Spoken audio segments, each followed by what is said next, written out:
Bon, le menu c'était tout simplement une revue donc, de la troupe. Parce que depuis notre Coupe d'Afrique, on ne s'est pas entraîné, on n'avait pas encore fait de regroupement. Et que aussi le championnat du monde profile à l'horizon, c'est au mois de juin. Il fallait donc commencer par quelque chose. Parce que, comme je l'ai dit, avec la fédération, des fois il faut les pousser. Pour partir donc les bras croisés, il fallait au moins commencer avec les joueurs qui sont là, les joueurs locaux, et ce qu'on a fait aujourd'hui. On a donc pris le satire qui a fait donc la Coupe d'Afrique et qui est là au Sénégal. Puis donc complété donc par des joueurs aussi qui jouent en championnat, en D2 ou bien aussi en première division. Voilà, aujourd'hui donc il fallait donc faire un test sur le plan physique, un test donc physico-technique.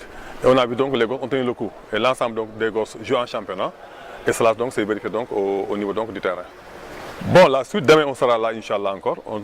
Ce sera donc notre deuxième jour d'entraînement. On va s'entraîner le matin et le soir. On fera donc 2 heures de temps donc le matin et le soir aussi. Demain aussi on va voir peut-être quelque chose sur le plan donc tactique, voir donc est-ce que l'ensemble donc des joueurs encore ont cette compréhension donc du jeu basketball. C'est ce qu'on va travailler, Inch'Allah. C'est pas suffisant, c'est pas du tout suffisant. Mais de toutes les façons, il faut commencer par quelque chose, comme je l'ai dit. On l'avait fait donc avant de partir donc, en Coupe d'Afrique. On commence donc par des stages de 3 jours. On va en faire peut-être 2. Ensuite, entamer un regroupement fermé de 10 à 15 jours.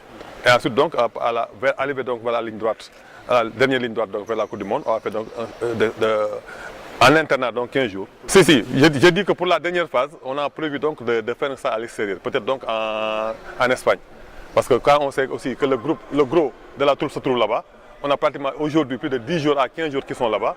Il est préférable vraiment d'aller là-bas et de les trouver avec donc, le plus qu'on a ici. Oui, je les connais actuellement, j'ai plus de 30 joueurs qui sont dans mon escarcelle. Je connais l'ensemble des U19 qui sont dans la diaspora. Et il faudra donc peut-être les voir individuellement, ça va être très compliqué. Mais avec le tournoi peut-être qui va se dérouler donc, tout récemment donc, en Espagne, on a donc le temps donc, peut-être de les connaître mieux. Mais je dis que ceux qui étaient là et qui avaient fait donc, la Coupe d'Afrique, on les a en repérage. Il suffit donc de voir peut-être les gens qui sont aux États-Unis. J'ai leurs vidéos et je suis en train de les scouter donc, à ce niveau-là. Et c'est pour dire que j'ai un aperçu par rapport donc, à ces joueurs qui sont dans la diaspora. Et je dis que pour la Coupe du Monde, dans cette Coupe du Monde de jeunes, nos chances restent intactes. On n'a pas de compétition à se faire ou bien de soucis à se faire. On va défendre donc clairement notre chance. Et ce n'est pas la première fois que je passe à une Coupe du Monde. J'y étais donc en 2013. J'ai coaché aussi l'équipe nationale du Sénégal des U20 à la Nike Global Challenge aux États-Unis. Et je connais un peu donc la manière de jouer de ces jeunes-là.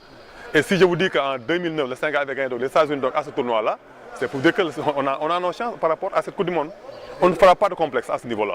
Non, c'est dépasse donc le premier tour, après on verra. Au niveau des ballons, au niveau des plots, avant le courant là qui venait et qui partait, on ne sait pas, il y a toutes ces choses-là qu'il faut régler. Mais moi je dis que tout de suite, donc, au sortir de cette interview-là, j'ai une réunion à la direction technique, on va essayer de peaufiner et de régler donc, tous ces détails-là. Je dis c'est le détail donc, qui fait la chose, le détail extrêmement important en basketball et il faudrait vraiment ne pas donc, le négliger.